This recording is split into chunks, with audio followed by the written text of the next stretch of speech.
You're listening to Tiger Cats at the Half. Tiger Cats at the Half, presented by my insurance broker, Bubba O'Neil, along with Andy Fantuz. Hamilton Tiger Cats on the road at TD Place Stadium, leading the Redblacks 6-3. And, you know, going against what the TSN panel are saying, they're apparently ripping up this game for a lack of excitement. And, Andy, I'm totally against you. I can't believe that only 9 points have been scored in this game. Both offense, I think, have moved a little bit up and down the field. We've seen some tremendous defense by the Tiger Cats. So, look, I know maybe we're homers, but I'm kind of enjoying this game.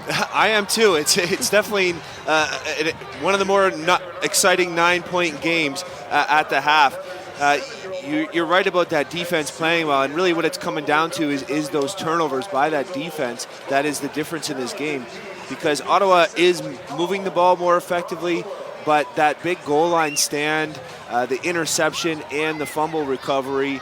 So the 3 turnovers total in the first half are the difference, and is why the Tiger Cats are leading this game to this point. All right, let's get right to it. You and I have been going back and forth on something, and I'm sure when we open this up to a round table at the end of the game, we can hear the thoughts of our other broadcast crew and RJ and Luke. The 44-yard completion from Taylor Powell to Omar Bayless, which would have put them down, I believe, down at the 1-yard line, called a reception, but Bob Dice throws the flag, the challenge flag. It is reversed. You weren't pleased about it. Let's understand why. Yeah, I wouldn't want to find out exactly how this is trained to the officials and how this is coached up, because I actually went and looked at the rule book to see. I thought there would be some kind of language of an arm extension, but my thing is, an arm extension to me is basically saying somebody is close to you, your arms are close to your body, and you push to extend your arms, and you're pushing somebody. If my arm is already extended and you run into my arm, am I not allowed to have my arm extended? And yeah, I know he slowed down a little bit to create that contact, but what's the difference between that and you just running into my shoulder or my body? I'm just kind of boxing you out a little bit, and then I go for the ball. So I get it. So anyway, let me tell you what the rule says.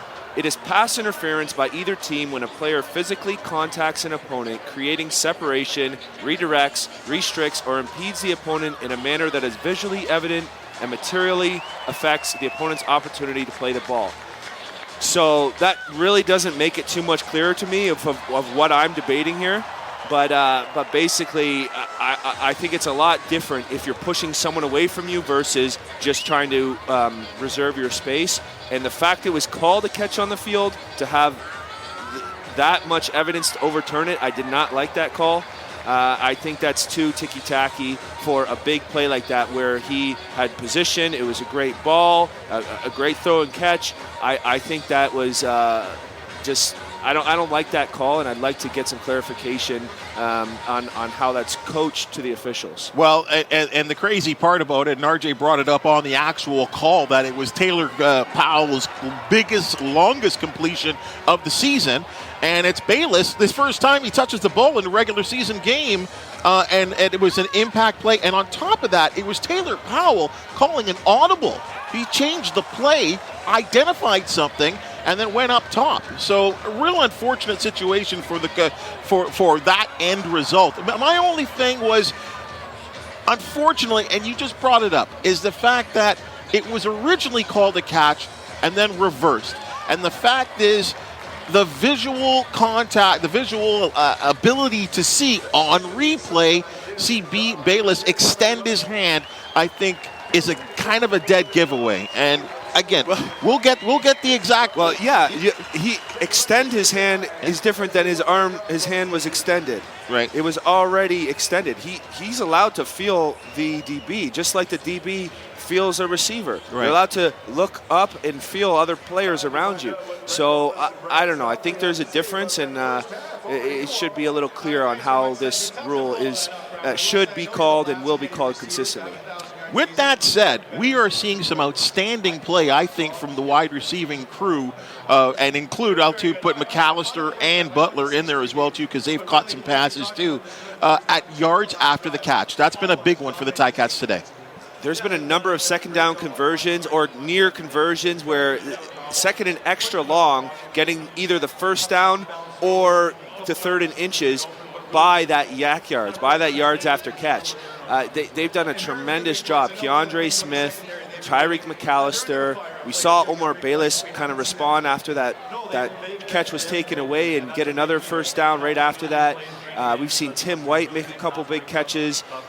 It's pretty high quality ball for being such a low scoring game. And Stavros Katsantonis is all over the place on defense. I think the defensive line, especially on those short yardage plays, is really stood up. Like how many short yardage stands has this team had this season already? I think this is 3 now where they've come up big in that short yardage situation and just stuffed teams. And what I like about it is it's not, you know it. You played the game. You've been down in the trenches there. It's a bit of a guessing game. Is he going straight? Is he going right? Is he going left?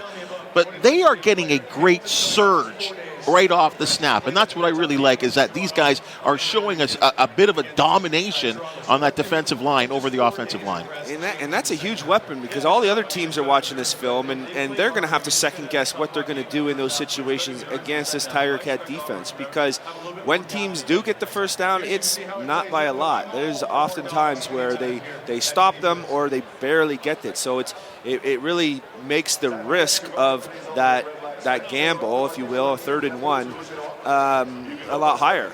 So it's that's good stuff moving forward for that D line and that short yardage group. The one plus, again, if you want to look at it this way from a Tiger Cats perspective, is Lewis Ward. He's missed from 45 and he's missed from 50. And yes, those are never for sure field goals, but the quality of Lewis Ward, he generally knocks those field goals down, whereas Mark Leggio is taking his opportunities and put it through for the Tiger Cats. Yeah, it's interesting. You don't count on him missing those kicks, and I guess it's kind of funny because the Tiger Cats got that call taken away from him on that big catch, but right before one of Lewis Ward's kicks, there was a receiver caught the ball on a 5-yard out, and it was 2nd and 10, and they called it incomplete, and so he had to kick I think it was a 45-yarder, and it would have been a 40-yarder, and it hit the post, and that would have been in if they called that. If it would have been 3rd and 5. So I guess what goes around comes around in a way. Well, the one thing the Tiger Cats defense have to protect, Devontae Williams has gotten free on a couple of screen passes and a couple of runs. They're going to have to tighten up on defense. What else do you see for this Tiger Cat team going forward to close out the last 30 minutes and get out of here with a victory? I think they got to continue to get the ball in the playmakers' hands. Just keep spreading it around. Give Omar Bayless a few more touches. Keandre, Godwin. Godwin's had a couple throws to him that he could have made the play on. So he's probably a little disappointed with himself. You mentioned Devontae Williams is getting open on some nice chunk yardage runs or screen passes. And then there was that one big pass to Shaq Evans that was just such a good throw and catch. But I really like what I'm seeing, especially the intensity of the team, getting those turnovers, capitalizing on those opportunities. So just come out and score early and just keep playing physical and trying to control the flow of the game. Well, regardless of what the TSN crew are saying, your Hamilton Tiger Cats are playing high-quality ball in all 3 aspects and got to take it home here. Let's get ready for the second half. Tiger Cats leading the Ottawa Redblacks 6-3 in the nation's capital. Coming up next, it's RJ and Luke from the broadcast booth. And yes, we are live from the Ticats Audio Network.